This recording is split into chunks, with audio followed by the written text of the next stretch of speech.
हर खबर पर आपकी नज़र बेताब समाचार। दोस्तों नमस्कार, आदाब, सत श्री अकाल, अस्सलाम वालेकुम। मैं हूं S.A. बेताब और आप देख रहे हैं बेताब समाचार एक्सप्रेस। उत्तर प्रदेश के गाज़ियाबाद ज़िले के लोनी विधानसभा क्षेत्र में ये मंडोला विहार योजना है। यहाँ पीछे जो आप बिल्डिंग देख रहे हैं, ये जो बिल्डिंग है ये किसानों की लहलाती फसल कभी यहाँ उगाई जाती थी और ये भूमि अधिग्रहण किया गया और इस लहलाती हुई फसल उगाने वाली ज़मीन पे भूमि अधिग्रहण करके यहाँ पर ये मकान बनाए गए और ये रिहायशी मकान बनाए गए हैं और इन पर इन किसानों का कहना है कि उन्हें उचित मुआवजा नहीं दिया गया। 2016 से लोग यहाँ पर धरना प्रदर्शन कर रहे हैं और इनकी बात सुनने के लिए कोई नहीं आ रहा है। और इस वक्त जो यहाँ मैं देख रहा हूँ, इन्होंने एक जिंदा समाधि के नाम से यहाँ अपना प्रदर्शन शुरू किया है और ये 15 सितंबर 2021 से इनका जिंदा समाधि प्रदर्शन चल रहा है। आइए आपको दिखाते हैं रिपोर्ट। क्या शुभ नाम है सर आपका? नीरज त्यागी। नीरज त्यागी जी, आप लोग जो यहाँ पर धरना प्रदर्शन कर रहे हैं तो ये आपकी क्या क्या समस्याएं हैं?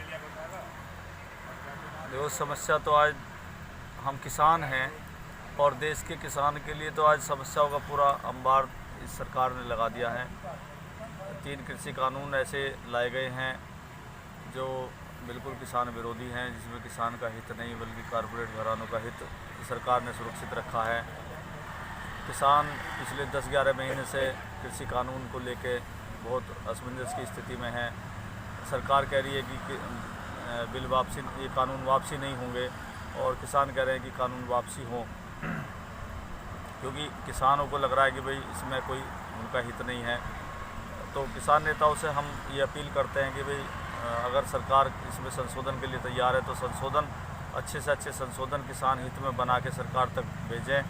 और अगर सरकार उन्हें भी नहीं मानती है तो कम से कम देश के किसानों को, सारे देश को, दुनिया को ये तो पता चले कि किसान, सरकार तो संशोधन पे भी बात करने के लिए तैयार नहीं है। हम भी यहाँ पिछले 5 साल से बैठे हैं लगातार। जो इस जगह का क्या नाम है सर? यहाँ मंडोला विहार योजना है, यहाँ गाज़ियाबाद ज़िले में है, जिसमें यहाँ 6 गाँव की ज़मीन का अधिग्रहण हुआ था।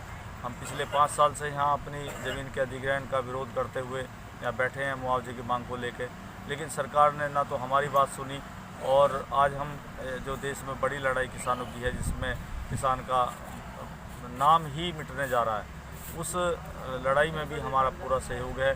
और हम चाहते हैं सरकार जो कृषि कानून है इन्हें वापस ले, और वापस नहीं ले रही है तो किसान नेताओं से भी हम ये अपील करते हैं कि किसान के हितों को सुरक्षित करते हुए ऐसे ही कोई वो बनाए, सुझाव दे सरकार को जिनसे किसान का सुरक्षित हो और सरकार उन सुझाव को माने और किसान का को की जो उसका जो अस्तित्व है उसे बचाने का, जो नस्लों की लड़ाई जो यहाँ चल रही है उसे बचाने का काम सरकार करे। नहीं तो देश बिल्कुल बर्बादी के कगार पे है। कृषि प्रधान देश है, कारपोरेट घरानों से ही नहीं चलेगा। ये कृषि प्रधान देश किसान खेत में उपज करेगा, पैदा करेगा, बढ़िया भंडारण देश के भरेंगे तो ही देश का काम चलेगा। तो ऐसी क्या वजह है कि सरकार जो किसानों की मांग को विचार करने को तैयार ही नहीं है, कानूनों को निरस्त करने को तैयार ही नहीं है? तो क्या वजह मानते हैं आप? देखो, वजह ये है, जब हम छोटे थे तो हम सुनते थे कि भारतीय जनता पार्टी किसान मजदूरों की पार्टी नहीं है, तो हमें लगता था कि नहीं, ये बात ऐसी नहीं है, अच्छे लोग हैं, अच्छी पार्टी है, सब बढ़िया है। लेकिन जैसे ही ये पूर्ण बहुमत से यहाँ देश में आए तो इन्होंने अपना जो चेहरा है वो बिल्कुल उजागर हो गया। ये किसान मजदूरों की पार्टी नहीं है, बिल्कुल भी नहीं है। जो हमें बताया जाता था, हमारे जो बड़े बताते थे कि ये तो सरमाएदार बोलते हैं उन्हें, व्यापारियों को, बड़े व्यापारियों को, तो हम समझते थे कि ये जो छोटी छोटी दुकान करने वाले हैं यही व्यापारी होते हैं। लेकिन अब हमें समझ में धीरे धीरे सब ये आया कि व्यापारी तो इतने बड़े बड़े हैं कि वो देश को सारे को एक साथ खरीद लें। अब जो भी चीज़ सरकार लगातार बेचती जा रही है और इनको ग्राहक मिलते जा रहे हैं, तो अब देख लो आप, इतने बड़े बड़े हवाई अड्डे, एक हवाई अड्डा नहीं कि आप कितने ही बेच लो, पूरी रेल का बेच दिया, जो लाखों करोड़ रुपए की जो संपत्तियां हैं वो बेची जा रही हैं। तो आप देख सकते हैं कि कितने बड़े बड़े लोग व्यापारी हैं। तो अब समझ में आ रहा है ना कि ये लोग उनके लिए काम कर रहे हैं। तो ये लोग बिल्कुल किसान मजदूर के हित के नहीं हैं और ज़रूर इन्हें अब की बार जो है, तो जिस तरह से सरकार जो आप कह रहे हैं बेचना, सरकार तो उसको मौद्रीकरण की बात कह रही है कि हम मौद्रीकरण कर रहे हैं, इसका मोनेटाइजेशन कर रहे हैं। मोनेटाइजेशन कर रहे हैं, बिल्कुल। मोनेटाइजेशन ऐसे मोनेटाइजेशन कैसे हो जाएगा? आप कृषि का मोनेटाइजेशन कैसे कर देंगे? मिट्टी में ही पैदा होता है, आप उसे हवा में कैसे पैदा करना शुरू कर देंगे? आप कृषि प्रधान देश में आप जिस चीज़ का मोनेटाइजेशन कर रहे हैं, क्या जब देश आज़ाद हुआ सुई भी नहीं बनती थी हमारे देश में? ये सब कुछ इनके बाप ने बनाया, इनके पिताजी बना के गए। ये लोग जो गोडसे की विचारधारा पे चलते हैं, वो लोग जिन्हें गांधी विचारधारा पसंद नहीं है, ये देश गांधी की विचारधारा से चलने वाला देश है। यहाँ गोडसे की विचारधारा से नहीं चलेगा, ना ही इन कारपोरेट घरानों का कुछ यहाँ लेना देना है।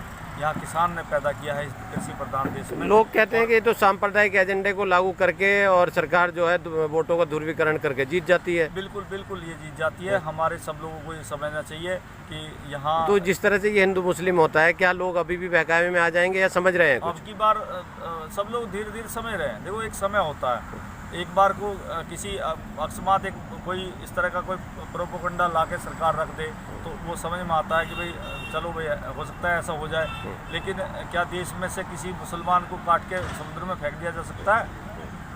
कोई ऐसी सरकार कोई व्यवस्था कर सकती है?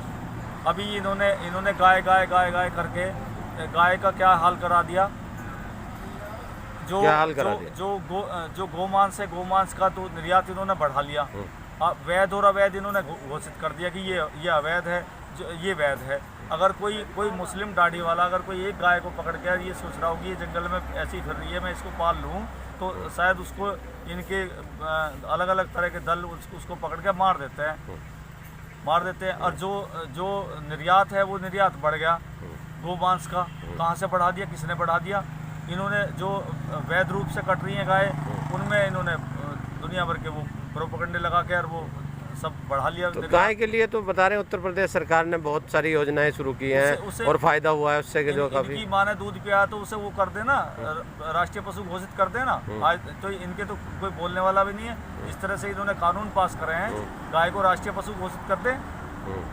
जब ये अपनी मनमर्जी के माफिक काम कर रहे हैं, बिल्कुल हिटलर साइड इनकी चल रही है, किसी कानून पे क्यों ये ड्रामा कर रहे हैं? गाय पे भी तो करें। आज गाय की दुर्दशा है, गाय सड़कों पे मरती फिर रही है, किसान के खेत खा रही है, जगह जगह किसान उसमें तारबंदी कर रहा है, कहीं कुछ कर रहा है, पूरी रात वहाँ बैठ के वहाँ पहरा दे रहा है अपने खेत का। ये गाय को राष्ट्रीय पशु घोषित क्यों नहीं कर रहे हैं? आज तो इन्हें कोई रोकने वाला भी नहीं है, लेकिन इनकी माँ ने दूध नहीं पिया। ये लोग गाय के दुश्मन हैं और ये लोग गांधीवादी विचारधारा के नहीं हैं। ये गोडसे की विचारधारा है, काम करती है। ये कसाई हैं, ये सबसे बड़े कसाई हैं। इस गाय का अगर इन्होंने सत्यानाश करा है, गाय किसान के खुंटे पर रहेगी तो उसकी कीमत है। किसान के खुंटे पे कब रहेगी? जब उसके लिए कोई नीति बनेगी। उसका दूध, उसका गोबर, रामदेव का तो पेशाब भी बिकता है, गायों का पेशाब बोतलों में।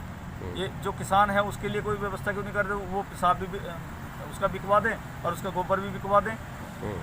रासायनिक दवाइयों और रासायनिक खादों पे क्यों जोर है? जैविक खेतियों पर क्यों नहीं सरकार बिल्कुल वचनबद्ध होती कि जैविक खेती ही होगी? क्या ये गोबर और गोमूत्र खेतों में नहीं चला जाएगा? कंपोस्ट खाद बनेगा। कंपोस्ट खाद बनेगा। अरे देश को आप आत्मनिर्भर बनाना चाह रहे हो और बढ़ावा दे रहे हो आप कारपोरेट लोगों को, कारपोरेट घरानों को आप बढ़ावा दे रहे हो। देश के किसान को, मजदूर को, ये अगर देश में क्या दुनिया में अगर कुछ पैदा होने वाली चीज़ है, चाहे वो पैसा है, चाहे वो रुपया है, चाहे वो सोना है, चांदी है, अगर पैदा होने वाली चीज़ है तो वो किसान पैदा करता है। यहीं से पैदा होकर निकलता है दूसरी जगह, नहीं तो वो किसी के घर में आ नहीं सकता। तो अब क्या संदेश देना चाहेंगे आप लोगों को? लोगों को यही संदेश है कि ये लोग बिल्कुल देश हित में काम नहीं कर रहे हैं। इन्होंने सारा देश बेच दिया।